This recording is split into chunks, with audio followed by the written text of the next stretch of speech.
Pakistan and the United States have a strong ongoing counter-terrorism cooperation. I am gravely concerned about the situation in Pakistan. Caught in the middle of America's war on terror, Pakistan now stands accused of playing both sides. Many believe its intelligence service, the ISI, has been working with the Afghan Taliban, even while its offshoot, the Pakistani Taliban, massacres innocent civilians at home. We are seeing the scourge of terrorism, but it has now transformed and taken the shape of Talibanization. The only good Taliban is a dead Taliban. So, is the country's top spy agency a rogue organisation, a state within a state? And who really calls the shots on Pakistan's foreign policy?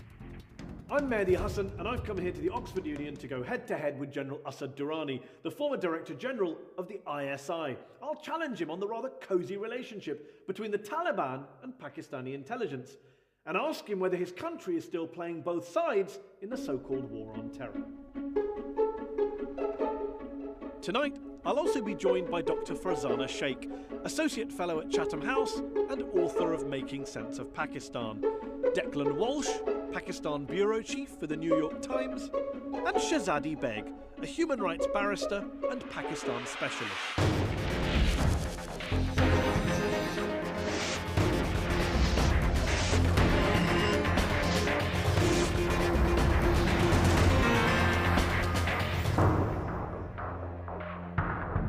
Ladies and gentlemen, put your hands together for Lieutenant General Asad Durrani.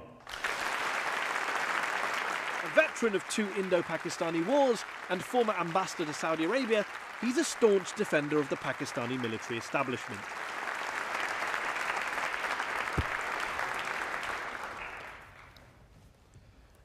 General Durrani, with the benefit of hindsight, if nothing else, do you now regret the role that Pakistan, and in particular Pakistani military intelligence, the ISI that you were once in charge of, played in giving the world the Taliban?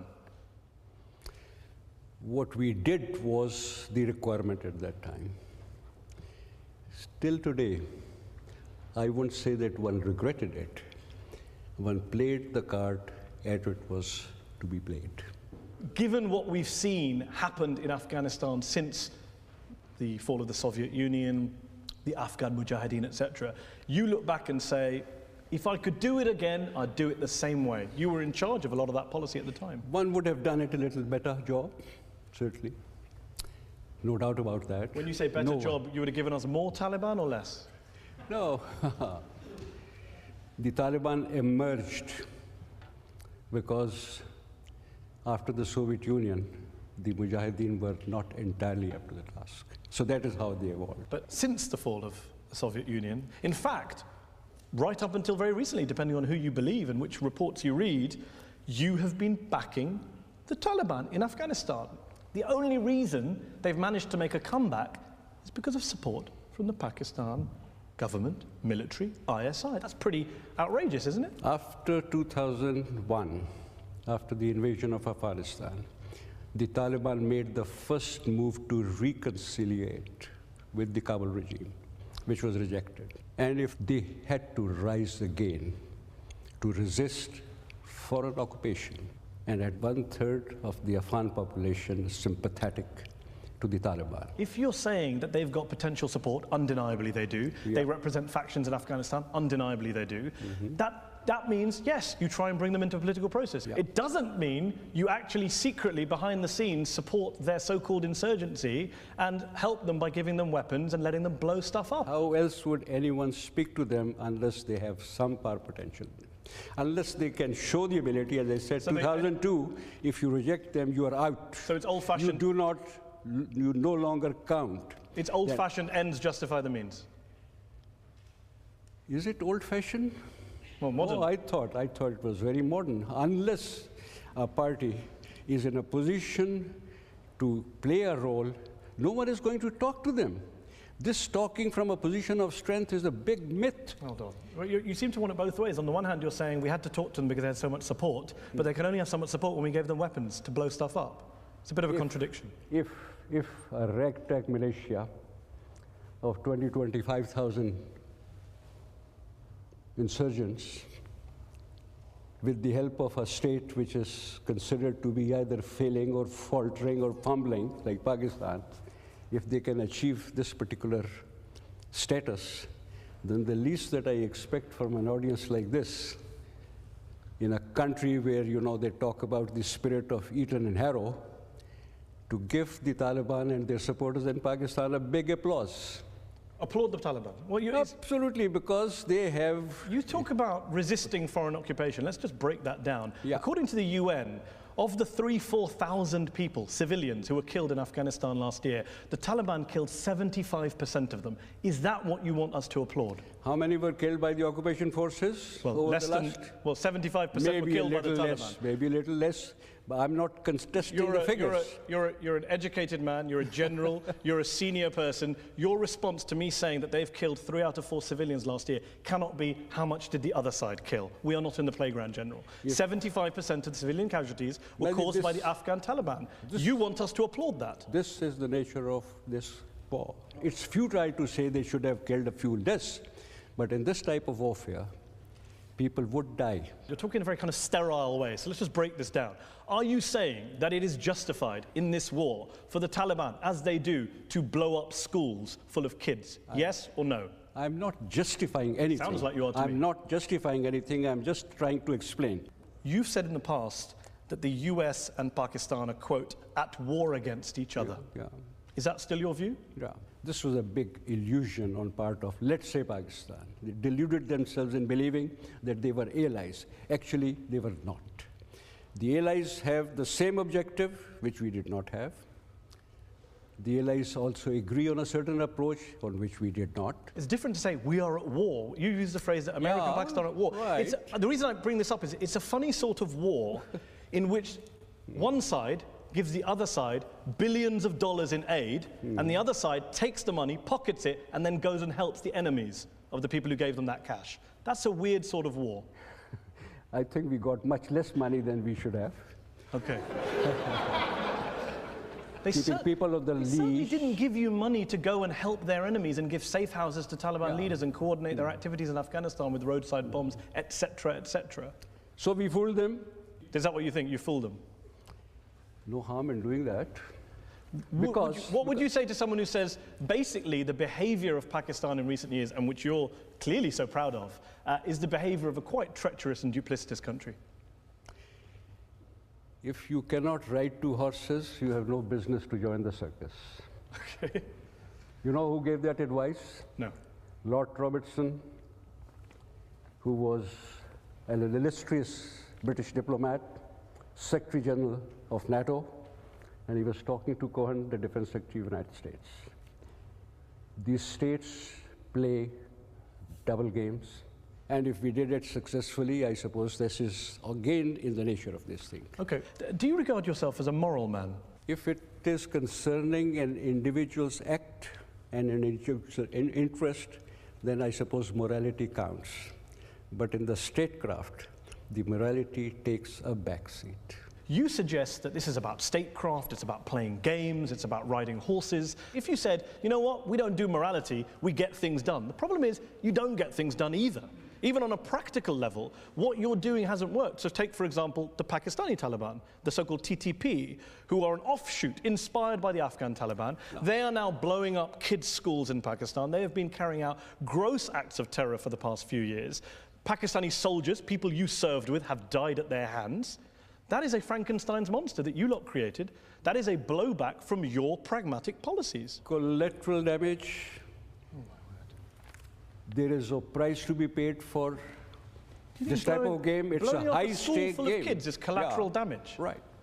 High-stake game. Some people, like you believe that we created a few groups, the other side would also do that.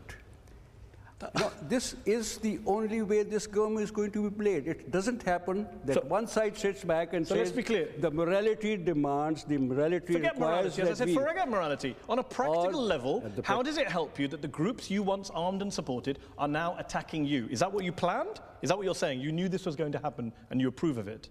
The gain is that Afghanistan is more or less free of the foreign occupation.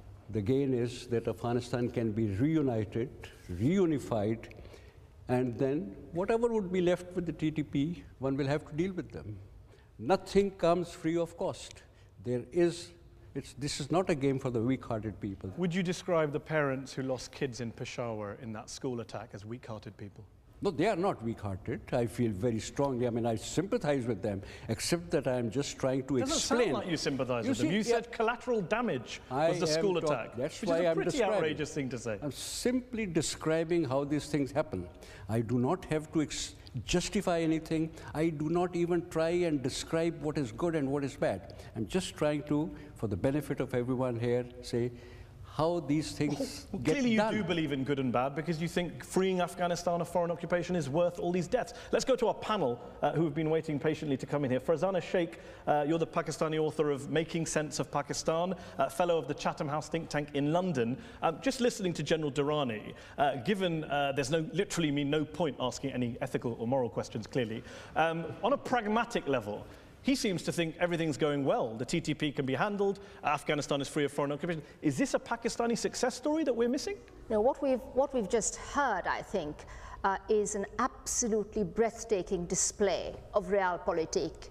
And while General Durrani might believe that nothing comes free of cost, the price paid by Pakistan for the policies pursued by the ISI are entirely too high, have been entirely, I mean, we have lost more than 30,000 people in Pakistan.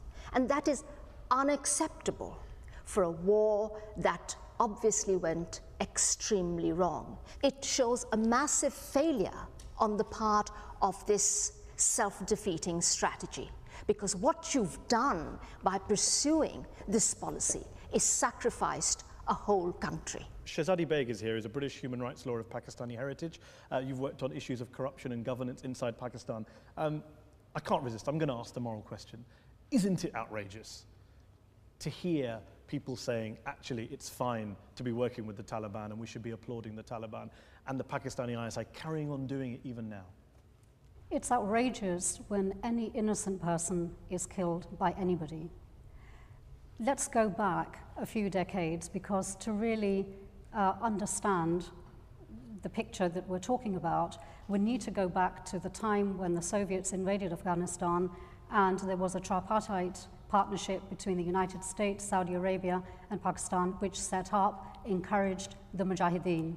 When we talk about jihad, jihad was glorified initially by the Americans. Coming back to the point that you made about the Peshawar school, of course it's outrageous that school children should be killed. The Pakistani Taliban, Tehreek-e-Taliban Pakistan, as they're known, the TTP, is an out-out terrorist organization and yet has that support targets... from elements of the ISI. The TTP is not supported by the Pakistan Army, the ISI, but it does by have the government. support within the ISI. Not to my knowledge, it doesn't. They say they do, and in fact the Pakistani Navy went for Parliament and said, yes, they're working with insiders. But maybe you do have to distinguish between some elements here and there that are sympathetic. Pakistan is a country that is facing an existential threat. It has a huge terrorism which problem, is partly created by its own policies that the general is still extolling. Let me bring in Declan Walsh, who's the Pakistan bureau chief of the New York Times, based here in the UK since you were expelled from Pakistan in 2013. Declan, Farzana's talked about the huge cost. Shehzadi's talked about the existential threat. When you look at the kind of blowback situation, what's your take on what's happened as a result of all these policies?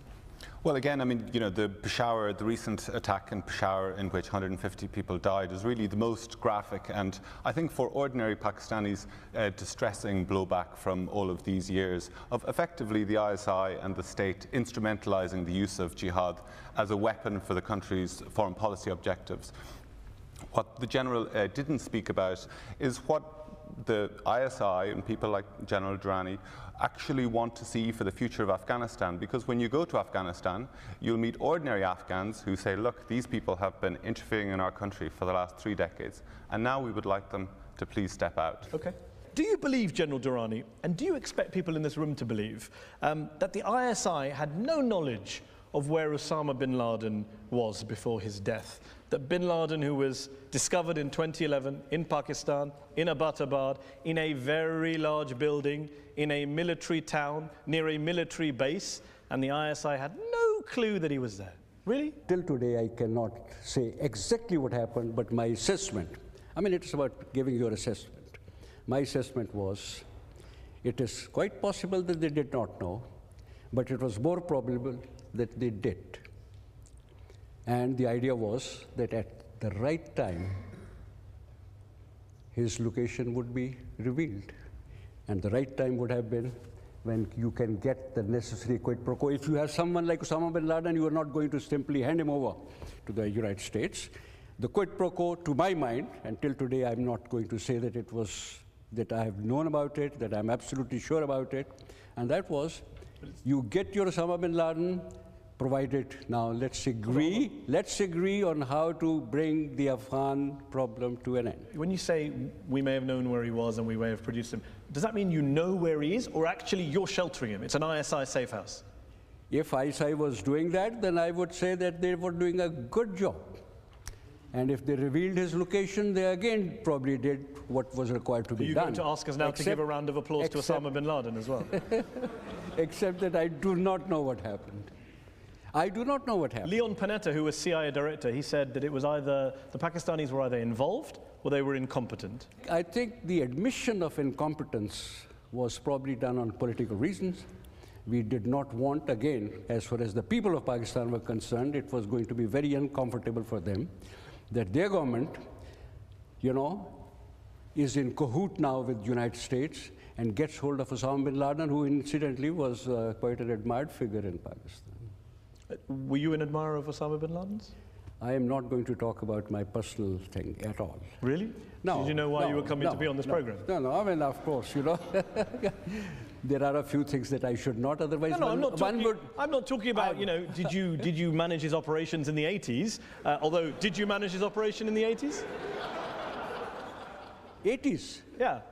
You were in the military intelligence, he was fighting the Soviets. No, did you guys get together for a coffee and plan attacks? You, the Americans, the Saudis, the old gang back together again. Yeah, I think we did gang up together for a number of occasions, except that we were not telling each other what was happening. Osama bin Laden at that time was an unknown figure. I had never heard about him during the period that I was heading it. And were you, or dare I say, are you an admirer of Osama bin Laden? As I said, I am not going to, because then one loses the whatever objectivity I can bring to play, I will even lose that. And that's why I keep talking about... Your refusal to answer might make a few people in this room come to their own conclusions as to what your view is. They will in any case come to their own conclusion. Well, I can see that. When you say he was an admired figure in Pakistan, do you mean because of the Soviet war, or do you mean because of 9/11? The first reaction when 9/11 happened, plenty of people said it was time that someone also, you know, gave a befitting response to now the sole surviving superpower, getting too big for its boots, goes around gone guns blazing wherever it wants to. If that was the reaction of so many people, I can understand that some people would be sympathetic to an organization that had the courage and the gumption to stand up to that power. Just to be very clear, there are several polls done in Pakistan which find that the number of Pakistanis who believe that bin Laden and Al-Qaeda carried out the 9/11 attacks ranges between 3 and 5% of the population. Do you believe he was responsible for the attack on the Twin Towers? I have accepted the official version coming from Washington, from Islamabad, from most of the capitals. Hijacking one plane is difficult enough. Synchronized hijacking of 4 planes.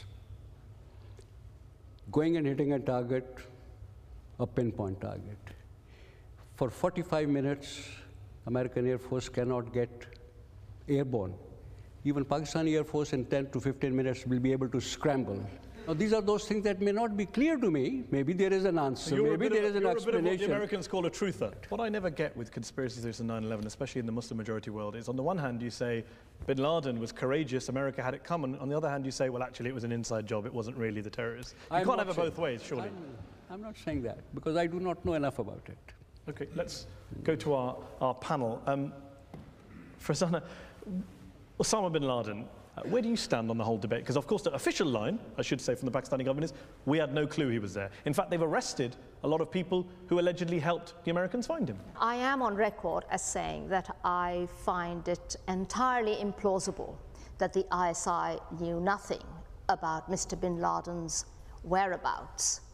But what is particularly worrying to me was the revelation following the raid, which ended in the capture and killing of Mr. bin Laden, which showed that his couriers and Mr. bin Laden himself had been in touch with Islamist groups such as Harkat al-Mujahideen, such as Hafiz Saeed, who leads Lashkar-e-Tayyiba, who have very close links to the ISI. So it seems to me, even if we are to set aside the claims of the respected journalist Carlotta Gall, who tells us that there was actually a dedicated desk that dealt with bin Laden, even if we say that, that is really a fabrication, we do have evidence of this correspondence that shows that the ISI did know about his whereabouts, and that he was, as you have rightly pointed out, probably set up in a safe house. Okay, well, let me put that question to Declan. Here's the thing, so if everyone knows that the Pakistanis knew something, if not lots, about the location of bin Laden, why is it the Americans are okay about that? Why do they carry on giving billions of dollars to a country that's harboring, sheltering their most wanted man? Well, I actually take a different view on this. General Durrani, with his sort of carefully calculated provocations tonight, is presenting a view of the ISI, or an image of the ISI, which is very prevalent in Pakistan as well, which is that it is all-powerful, omnipotent, and capable of the most dastardly, conniving operations and so on. I think there's actually an alternative possibility here, including with the bin Laden raid, which is actually perhaps a more chilling truth, which is that they didn't know and they had no idea. And what that actually tells you is that things are more out of control than people like General Durrani would have you believe. Well, before I bring in Shahzadi, more out of control than you believe. You give this view that the ISI is omnipotent and all-powerful, but actually they're a bunch of rank incompetents. As long as there's plenty of confusion here, I'm quite happy. Okay, appropriately cynical. Shahzadi, let me put the Leon Panetta quote to you. Involved or incompetent? We've had two different views tonight from your fellow panelists. Mehdi, if the Pakistanis knew where bin Laden was, you can be sure that the Americans would have splashed it across the world. But there was no hard evidence at all that the Pakistanis actually knew. And the Abdabad Commission report said this was their conclusion: culpable negligence and incompetence at all levels of government. So you're in the incompetence camp? Yes. Okay, so two for incompetence, one for they must have known, one for lots of rank confusion. Okay, on that note, let's take a break. Join me in part 2 of Head to Head, where we'll be continuing the debate on terrorism, intelligence, Pakistan, with General Asad Durrani, and we'll also be hearing from our audience here in the Oxford Union. That's after the break.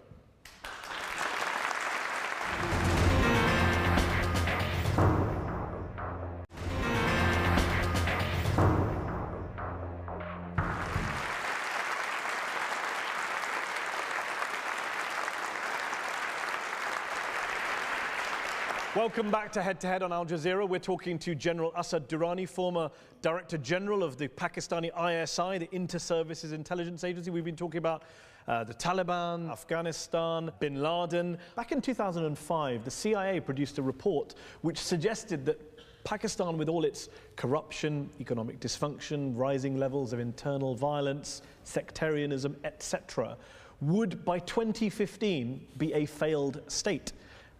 It's now 2015. Did the CIA get it right? Is Pakistan a failed state in your view? Where people get it wrong is they look at the performance of the state. The Pakistani society is very strong. At the sub-state level, people work, the communities organize themselves, so it's a very vibrant civil society. Why do you think it is that since independence, more than, well, almost 7 decades ago, there have been 3 military coups in Pakistan and more than 30 years of military governance? Why is it that your country is so prone to military dictatorships? I think it lies in history. This is an area, Toynbee described it as the eastern crossroads of history.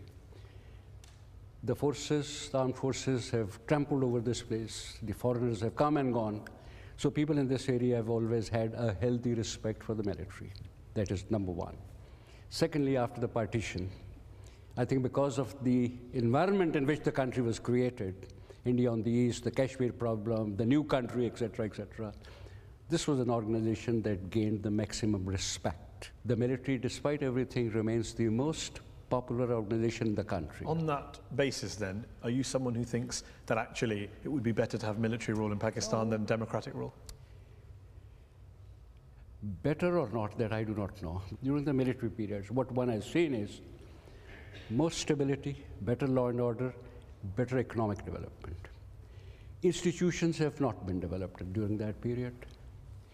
The permanent stability that comes, what we believe, with the evolution of our normal process, that has not come. And when that does not happen, I think people again yearn for military rule. So do you prefer military rule in Pakistan to elected governments? Last 3 or 4 months. Before that, I probably would have had a hard time saying the military rule is better. Nowadays, in this very difficult period, when one sees so many civilian institutions abdicating the responsibility. But even when the army is not ruling, you're still calling the shots from behind the scenes. You're not allowing democratic politicians to do... Well, look, take the example of yourself. In 1990, when you were head of the ISI, you were ordered by the army chief to spend millions in helping to defeat Benazir Bhutto's Pakistan People's Party, the PPP. It's fair to say that even when democratic governments are in power in Pakistan, generals like yourself behind the scenes are trying to run the show. Someone quickly read me my rights. I have the right to remain silent because whatever I say will be used in a court of law. Fine, okay. Fair enough. Let's put the court case to one side. In general terms, it is fair to say that ISI chiefs, generals like yourself, still meddle in politics even when there is an elected government in place. And that's outrageous, surely. It does not happen that way. It does not happen that way. Under normal circumstances, even the military likes to keep away from air. You know, as far as the institutional decision of the military is concerned, it's not in favor of military takeover. So the Pakistani military reluctantly involves itself in politics. It doesn't want to. I would say that's actually quite a fair way of describing it. Reluctantly. Reluctant coup makers. They've reluctantly run the show for 30 of Pakistan's 60-something years. Yeah, once you take over, after that you believe that you have a responsibility and you try and so like a blanket you can gut stuff. Yeah. One of the areas of life is not just politics and the public arena and the democratic process that the ISI is accused of encroaching on. It's also accused of encroaching on the free press. There have been numerous reports in recent years of Pakistani journalists being beaten, tortured, killed because they were writing stories that the ISI didn't like. When the journalist Salim Shehzad, for example, was found dead in 2011, his friends say that he had received several death threats from the ISI and he was fearing for his life. Human Rights Watch say that the ISI should be investigated on this basis. There are plenty of other examples. What do you say to people who say, look, you have an intelligence agency in a country acting like the mafia, taking out members of the free press who they don't like? ISI is a very benign institution. Really? It works for the welfare of the state. That's not what you were saying in part one. Yeah. You see, quoting some people and then asking me to explain does not seem to be a very good idea. Oh, well, let me try again. I think it is a good idea, so I'm going to try again. Umar Chima, reporter, kidnapped, stripped, beaten in 2010. He told the New York Times, all fingers point to the ISI. The journalist Hamid Mir, shot, almost killed in 2014. His brother went on television and said, the ISI did this. He was warned that they were coming to get him. Are all these journalists just making it up? And we should believe you and your benign friends in the ISI? Yes. Really? You don't believe that? I do not know what has happened. Did you ever order the killing or beating of any journalist when you ran the ISI? I have no personal knowledge of any of this have ever happened. If it may have happened, but when it happens, because of the history, because of the involvement, naturally, though many people will point finger towards the ISI. Okay, well, let's go to our panel of experts who are waiting to come in. Farzana Sheikh, the Pakistani military and the ISI, they only reluctantly get involved in politics. They don't want to be there. They're dragged in by the public who love them. Well, it is no surprise that the ISI to this day is known in Pakistan as a state within a state. And I would like to ask General Durrani, under our constitution, the intelligence services, the head of the intelligence service, the ISI, is accountable to the Prime Minister. But in practice, we know that he works under the orders of the army chief. And every time we have tried, elected governments that is, tried to rein in the ISI, it started in 2008, following the Mumbai attacks, when we instructed the ISI chief to go and cooperate with India, investigate those killings. The ISI stood its ground, wouldn't have it, basically defied an elected government. It's an unaccountable organization, which of course is in breach of our constitution. What do you say to that? No, nothing, except that if it has to be accountable to the type of governments that we've just discussed, then it's going to be a problem. I mean, let me also try and explain. What is true is that the ISI head is responsible to a number of people, the president, the prime minister, and the various service chiefs. But yes, effectively, I think the most effective or most competent boss remains the military chief. That's the reality on ground. Let's bring in Shehzadi Beg. Surely you would accept that wherever you stand on this particular debate, Pakistani military, in particular the ISI, wields far too much power in modern Pakistan. Surely you would accept that point? I think that Pakistan gets a hugely unfair press. Mehdi, do you know of any intelligence agency in the world which doesn't double deal, which doesn't tell lies? It goes with the territory. And those of you who doubt that, go and read a history of the CIA. So far as the army is concerned, you have democracy in Pakistan, which in my respectful view ends at the ballot box. You have civilian governments, including the present government, which abdicates its responsibility in the most enormous way. Is it any surprise then that the army, including the ISI, feels that they have to step in? So let me give you an example of that very quickly, which is that in Karachi today would collapse if it wasn't for the army and for the Rangers. Let me just bring in Declan Walsh. You've reported from Pakistan extensively over the years. As an outsider, someone who visits their reports from there, when people say it's a failing state, a dysfunctional state, a failed state, what do you say to them? I don't think it's a particularly useful way of looking at it right now, but I think coming to this issue of the army and the civilians in power, I mean, really this is at the center of everything that's been going on in Pakistan for the last 70 years, this tussle between the civilians and the military.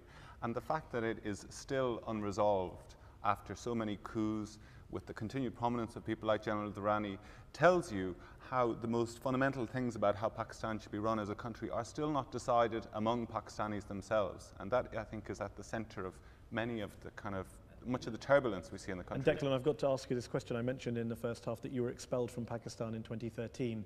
You're the New York Times bureau chief. Before that, you wrote for The Guardian out of Pakistan. What did you write that so upset the ISI that they kicked you out? We still don't know. In the expulsion letter, when the gentleman came to my gate at midnight one night, the letter simply said that I had to leave the country on account of what were called my undesirable activities. What were those undesirable activities? We've asked the military and the civilian authorities many times for elaboration on that point, but alas, received none. Let's go to the audience for a question. Gentleman here in the second row, yes? You were ISI head in 90 to 92. And you were leading the war in Afghanistan, and you were implementing the strategy, Kabul must be burned. You burned it.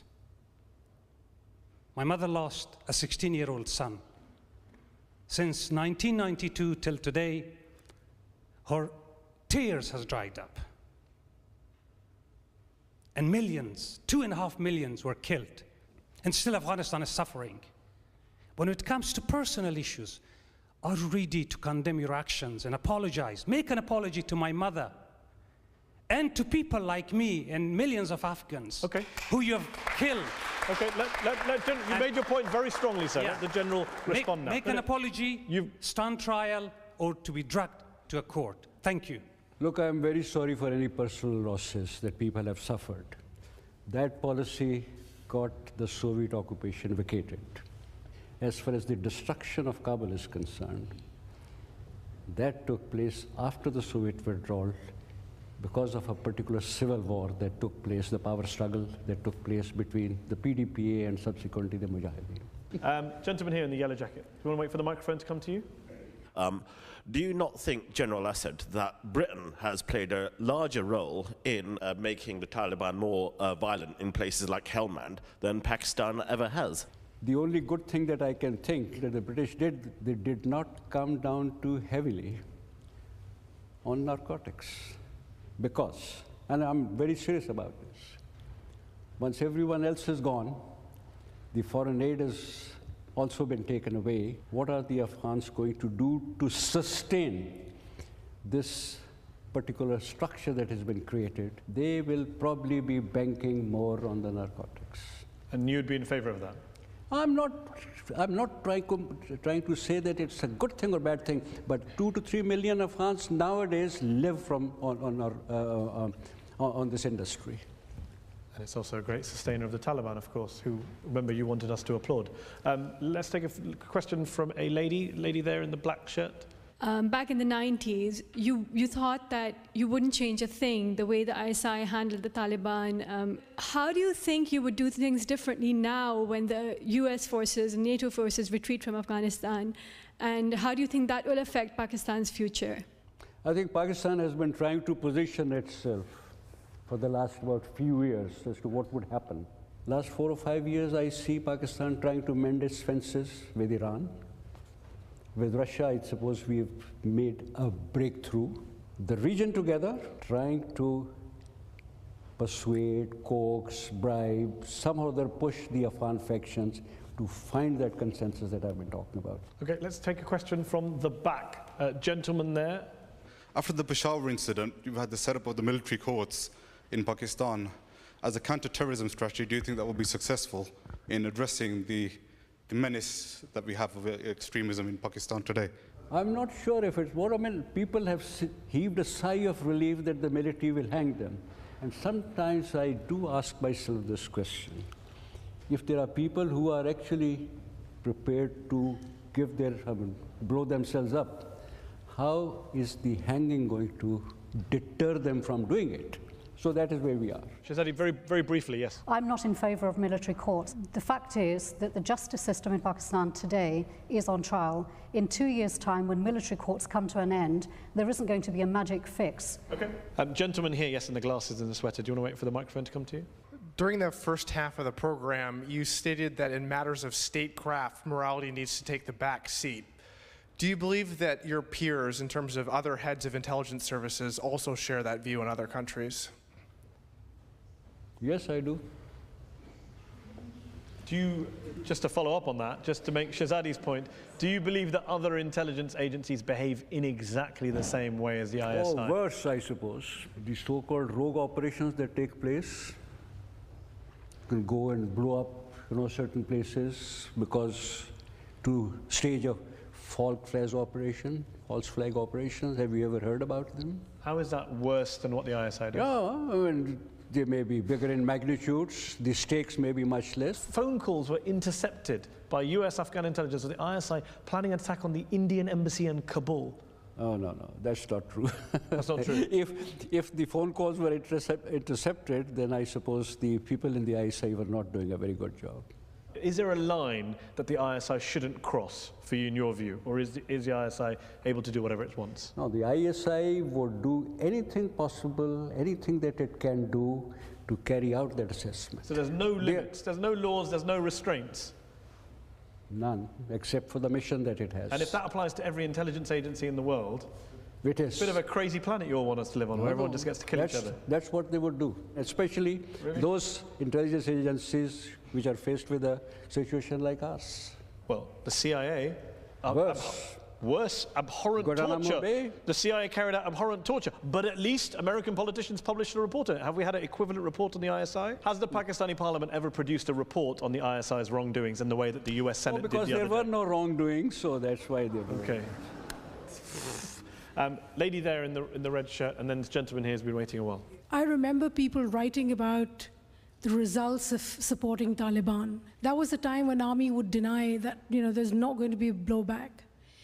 My question to you is that now that there has been a blowback, what about all those militants that we continue to keep, like Hafiz Saeed? The blowbacks were inevitable. Blowbacks happen. How do you take care? How do you manage the blowback? No, that's actually the test. As far as Hafiz Saeed is concerned, I don't think there has been enough debate on Hafiz Saeed, his role, his present status, court acquittals, and so on and so forth. Okay, let's go back to the audience. I said this gentleman here. General Durrani, you're in Britain. We're all British in here. Our government pays millions and millions of pounds to Pakistan, and ISI and the army, saying that they are our partners in killing the terrorists. You're sat here promoting and supporting all elements that kill British soldiers, which are British citizens. Are you sat in Oxford promoting, glorifying terrorism? And are you the terrorist that we should be looking for?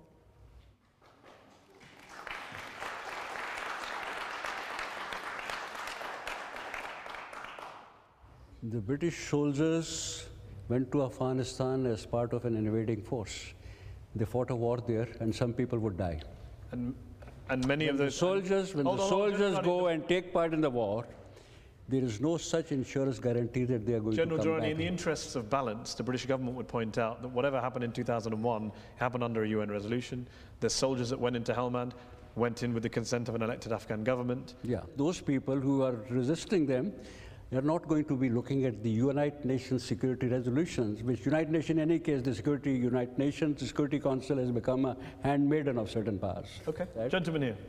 General Durrani, it is appalling to see that your pragmatism is based on envy, jealousy, and paranoia instead of justice and morality. How would you answer those who argue that the jihadist group created by ISI in policy to bleed India by giving 1,000 cuts has been a disaster in the whole region? Now the ISI has reached a point when there is no return. The war goes on, certain battles take place, certain developments will come in a particular situation. Have you heard of the things Japanese like that. soldier who was found in a jungle thinking the war was still going on and everyone else had moved on? It goes on. I'm going to go to the lady here.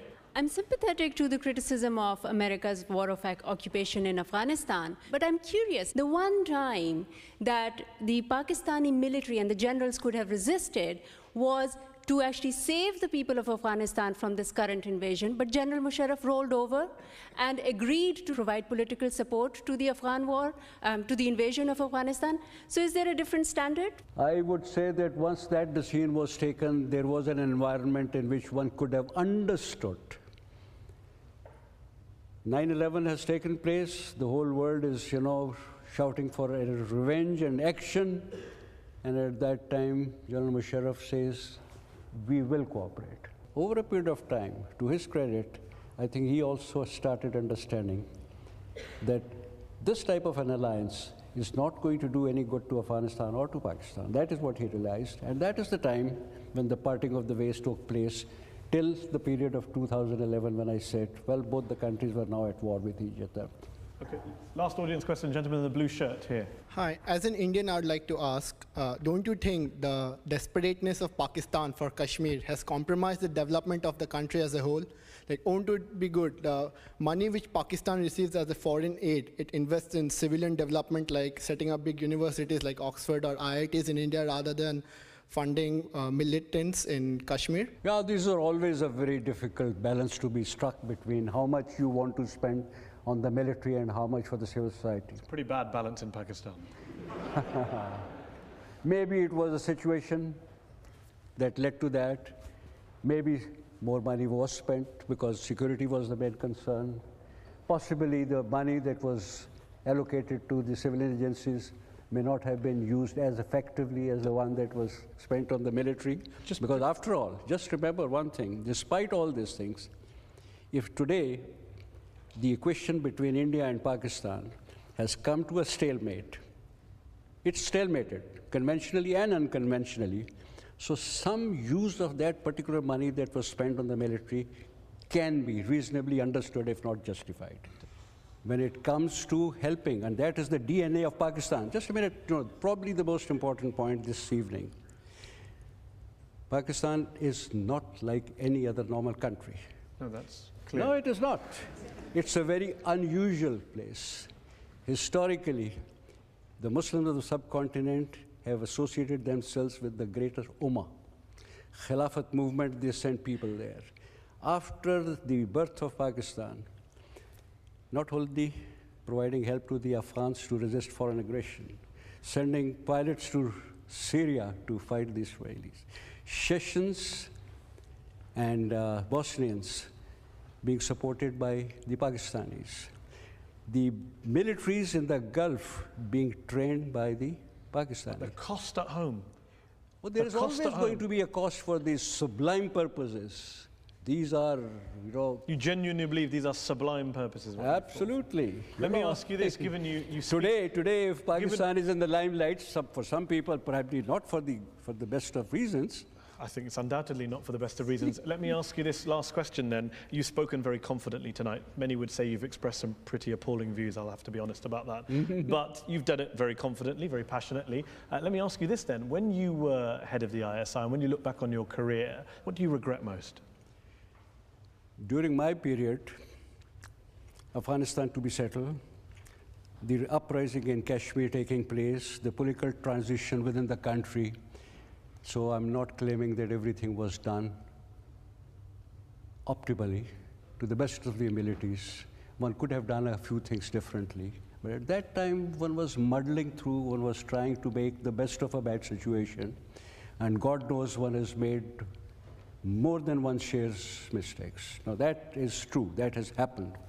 However, at least one saw ISI's assessment of the Iraq situation, 1991, was better than the CIA's. So those were a couple of things that were not too bad. At the same time, one must have fallen short on certain other accounts. General Durrani, thank you for joining us here on Head to Head in the Oxford Union. Thank you very much to our panel as well for joining us. Thanks to our audience here in the Oxford Union, and thanks to you all for watching at home. Good night.